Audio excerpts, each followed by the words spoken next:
But for the first hour plus, almost all of it was Deshaun Watson and the starting offense, who was there. Almost all of them were there at one end, and Shedeur Sanders at the two at the other end. There weren't many competitive reps, weren't any really competitive situations until the back half of practice.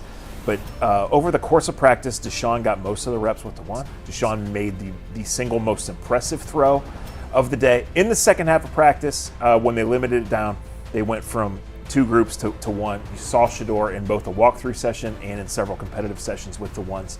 It was a rotation. All in all, it's pretty clear that Deshaun's ahead. The quarterback competition in Cleveland is already creating tension, and according to one of the reporters who was actually inside the building watching every throw, the story isn't nearly as simple as fans on social media are making it out to be. Every day, clips of Shedeur Sanders go viral. Every day, people debate whether Deshaun Watson is finished. Every day, another quarterback gets labeled the future or the past. But when Zac Jackson attended the Browns' OTA session in person and broke down exactly what he saw from Deshaun Watson, Shedeur Sanders, Dillon, Gabriel, and the rest of the quarterback room, his observations painted a much more complicated picture. What's interesting is that the online reaction and the reality inside the facility aren't always the same thing. Fans see a highlight clip that lasts 6 seconds and immediately decide who won the day. Coaches spend 2 hours watching every rep, every decision, every foot movement, every read, and every mistake. That's why Jackson's perspective matters. He wasn't reacting to social media clips. He was standing there watching the entire operation unfold from start to finish. I believe,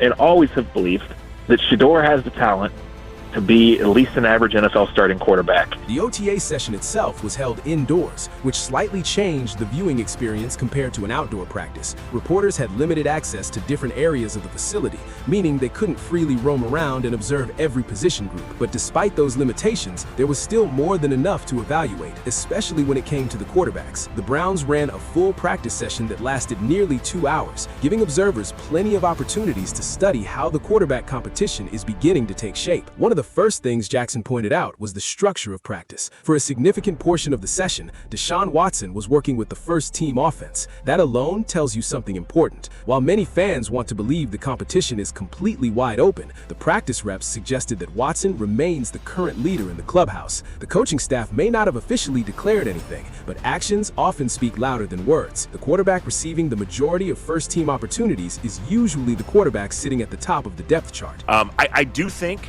that they want Shedeur Sanders to be the quarterback. I do think Shedeur Sanders is going to get every runway and opportunity. That doesn't mean the competition is over. Far from it. In fact, Jackson specifically noted that Shedeur Sanders received opportunities with the first unit during both walkthrough periods and several competitive situations. There was rotation happening. There were chances being distributed, but the overall structure still indicated that Watson currently holds the inside track. The key word is currently. OTAs are about establishing foundations, not making final decisions. One throw in particular stood out from Watson. According to Jackson, the veteran quarterback made the single most impressive throw of the entire practice. During a 7-on-7 period, Watson launched a deep pass roughly 50 yards downfield that landed perfectly in stride for rookie receiver Denzel Boston. It was the type of throw that reminds everyone why Watson was once viewed as one of the league's most talented quarterbacks. The ball placement was excellent. The timing was excellent. The execution was exactly what coaches want to see. But Todd Monken is out there coaching these guys.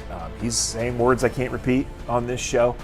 He's screaming when the ball's on the ground, and that's what happens. It's May football practice. There's bad snaps, there's guys in the right place. But here's where things get interesting. That incredible throw was surrounded by less impressive moments. Jackson pointed out that one pass should have been intercepted, while another missed Jerry Jeudy on a comeback route by several yards. Those inconsistencies are exactly why Browns fans remain divided. The flashes are still there. The arm talent is still there, but consistency remains the question that nobody can answer yet. For Browns fans, that's probably the most frustrating part of the entire Watson story. Every offseason seems to produce encouraging signs. Every offseason creates optimism. Every offseason brings reports that he looks healthy, confident, and comfortable. Yet, when the regular season arrives, the results often fail to match the expectations. Jackson even cautioned people against overreacting to good OTA performances, because Cleveland has seen strong spring practices from Watson before.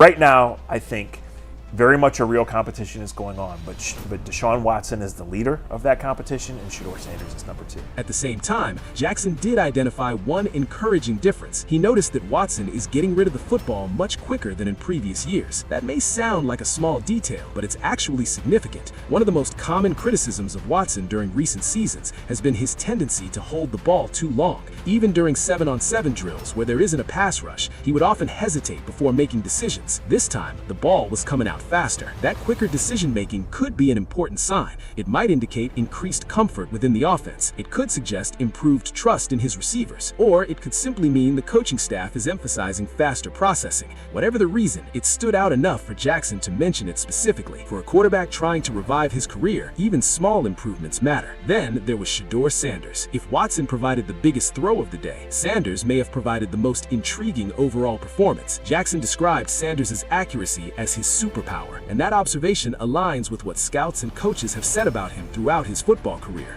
When Sanders knows where he's going with the football, he can place it exactly where it needs to be. Several throws during practice showcased that strength. One particular completion through a tight window drew attention because of how precise it was. The ball arrived exactly where it needed to be, giving the receiver a chance to make the play while protecting the throw from defenders. Those are the types of passes that separate accurate quarterbacks from quarterbacks with strong arms but inconsistent placement. Of course, Sanders wasn't perfect either. One pass was tipped into the air and intercepted during a 7-on-7 period. That's where context becomes important. Fans often see the interception and immediately panic. Coaches see the entire sequence and evaluate why it happened. Was it a poor decision? Was it a miscommunication? Was it a teaching moment? Those details matter. This is where young players usually make a mistake. They become obsessed with avoiding errors instead of learning from them. The best quarterbacks understand that development isn't about perfection, it's about growth. Every interception becomes a lesson. Every missed throw becomes an adjustment. What matters most is how quickly the quarterback responds. According to Jackson, one thing that continues to stand out about Sanders is how naturally the football comes out of his hand. When he makes a good throw, everyone watching knows it immediately. The mechanics look smooth, the ball placement looks effortless, the confidence is obvious. Those traits don't guarantee NFL success, but they certainly provide a strong foundation. Another major talking point from practice involved offensive coordinator Todd Monken. His coaching style appears dramatically different from what Browns fans have become accustomed to over the years. Monken was vocal throughout practice. He was demanding, he was holding players accountable, and when turnovers happened during 7-on-7 drills, he made his feelings very clear. At one point, Monken reportedly emphasized that throwing interceptions in 7-on-7 situations is unacceptable. His reasoning was simple. Without a pass rush creating chaos, quarterbacks should be able to work through their reads and either make the correct throw or throw the ball away. There shouldn't be many forced mistakes in that environment. That message wasn't directed at one quarterback, it was directed at the entire room. The standard being established is that smart decision-making matters. Coaches can live with aggressive plays that fail. They struggle to tolerate avoidable mistakes. That distinction could become very important as the competition continues. While most of the attention centered around Watson and Sanders, Jackson also offered observations about the other quarterbacks. Dillon Gabriel appears to be firmly behind the top competitors at this stage. Based on the practice reps and overall structure, he doesn't seem heavily involved in the primary quarterback battle right now. Then there's Taylen, who is essentially operating in developmental mode. He's participating in drills, learning the offense, and absorbing information. However, he isn't receiving meaningful competitive reps yet. That's actually quite normal for a young quarterback entering the NFL. Development takes time, especially when learning a completely new system. Jackson offered an interesting comparison regarding Green's physical tools. He described Green as having tremendous arm strength but inconsistent touch. In other words, he can make spectacular throws, but the routine passes still need refinement. That's often the challenge for young quarterbacks with elite physical gifts. Learning when to throw hard is just as important as learning when not to. One of the broader themes from Jackson's observations was that the Browns are still extremely early in the installation process. The offense isn't fully built yet. Coaches are still teaching concepts, players are still learning responsibilities. Many of the repetitions being run aren't necessarily about winning or losing. They're about creating habits and understanding. That's why Jackson repeatedly cautioned against drawing major conclusions from one practice session. The Browns have several OTA sessions remaining, followed by mandatory mandatory minicamp, and eventually training camp. There is a tremendous amount of development ahead. What matters today may look completely different 6 weeks from now. Here's the part nobody is talking about. The most important thing Jackson observed wasn't any individual throw. It was the overall structure of practice, the amount of teaching, the amount of repetition, the emphasis on fundamentals. Those details reveal where a team is in its developmental process. Right now, Cleveland appears focused on building a foundation rather than chasing immediate results. That matters because quarterback competitions aren't won in May. They're won through months of consistent progress. Coaches want to see improvement. They want to see players absorb information. They want to see fewer mistakes over time. The quarterback who develops fastest often becomes the quarterback who earns opportunities. As Jackson looked ahead, he suggested that future OTA sessions should appear cleaner and more polished. More concepts will be installed. More chemistry will develop. More timing will emerge. By the time training camp arrives, evaluations will become much more meaningful because players will have a stronger understanding of the system. The larger question hanging over all of this is whether the Browns actually have their answer at quarterback. That's the question every fan wants answered. Does this room contain a player capable of exceeding expectations? Does it contain a legitimate franchise quarterback, or does it simply contain several intriguing options without a clear long-term solution? Jackson wasn't ready to make that determination. In fact, he specifically emphasized that the room doesn't look dramatically different from previous years yet. There are encouraging signs, there are concerning signs, there are unanswered questions. That's the reality of the situation. Still, certain trends are beginning to emerge. Watson appears to hold the current advantage. Sanders continues generating buzz with accuracy and confidence. The coaching staff is establishing higher standards. The offense is taking shape, and the competition remains very much alive. What makes this story compelling isn't that anyone has won the job. It's that the battle is only beginning. Every practice matters. Every rep matters. Every decision matters. One quarterback is trying to prove he can return to his former level. Another is trying to prove he belongs in the future plans of the franchise. And that's why Jackson's observations carry so much weight. He wasn't reacting to edited highlights or social media narratives. He was watching the details, the footwork, the timing, the mistakes, the corrections, the things that ultimately determine whether quarterbacks succeed or fail. So as Browns fans debate every throw and every viral clip, the bigger question remains: is Deshaun Watson truly showing signs of becoming the quarterback Cleveland hoped he would be? Or is Shedeur Sanders quietly positioning himself as the future of the franchise faster than anyone expected? Because if Sanders keeps flashing elite accuracy while Watson continues battling inconsistency, this competition could become far more interesting than anyone imagined. And if that happens, the Browns won't just have a quarterback discussion on their hands. They'll have one of the biggest quarterback controversies in the entire NFL.